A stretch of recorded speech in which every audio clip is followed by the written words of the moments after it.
বিকেলবেলা নাস্তার জন্য অসাধারণ একটা রেসিপি হচ্ছে চিকেন প্যাটিস।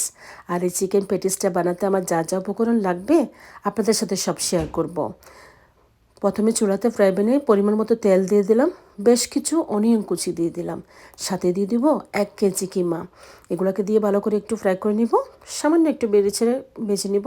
এরপর আদা রসুন পেস্ট, কাঁচামরিচ কুচি, তারপর ব্ল্যাক পেপার পরিমাণ মতো, এরপর একটু ধনের গুঁড়া। ব্যাস, চিকেন পেস্টটা অবশ্যই ব্যবহার করবেন, এটা স্বাদ বাড়ায় চিকেন কিমার। এর মধ্যে দিয়ে দিব স্বাদ মতো লবণ, তো দিতেই হবে। গরম মশলা পাউডার একটু ইউজ করব ফ্লেভার আসার জন্য। কর্নফ্লাওয়ার দিয়ে দিয়েছি, চিকেনের ডোটাকে একদম মোলায়েম করে ফেলবে। বাস হয়ে গেল। এখন একটা সার্ভিং ডিশে এগুলাকে আমি নিয়ে ঠান্ডা করে নিব। নেক্সট স্টেপে আমি যাব। নেক্সট স্টেপে আমার চিকেন পোপের যেটা প্যাটিস আমি কিনে নিয়েছি দোকান থেকে, এগুলোকে আমি পিস পিস করে কেটে নিব। এক একটা পিস থেকে 3টা প্যাটিস হবে আমার। আর এগুলোর জন্য লাগবে 2টো ডিম। ডিমটা আমি ভেঙে নিয়েছি।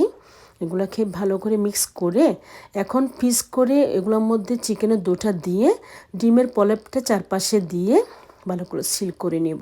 একদম ইজি বানাতে, খুবই সহজ, কিন্তু খেতে কিন্তু অনেক মজা। এই যে এখন আমি একটা ট্রেতে পেপার দিয়ে পেপারের মধ্যে চিকেনের পেটিসগুলো সাজিয়ে দিব। এরপরে দিব ডিমের পলেপটা।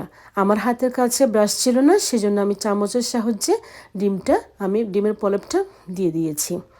দিয়ে আমি 200 ডিগ্রিতে চুলাতে ওভেনে দিয়ে দিয়েছি 30 মিনিটের জন্য। 30 মিনিটের মধ্যে আমার কি সুন্দর একটা চিকেন প্যাটিস হয়ে যাবে।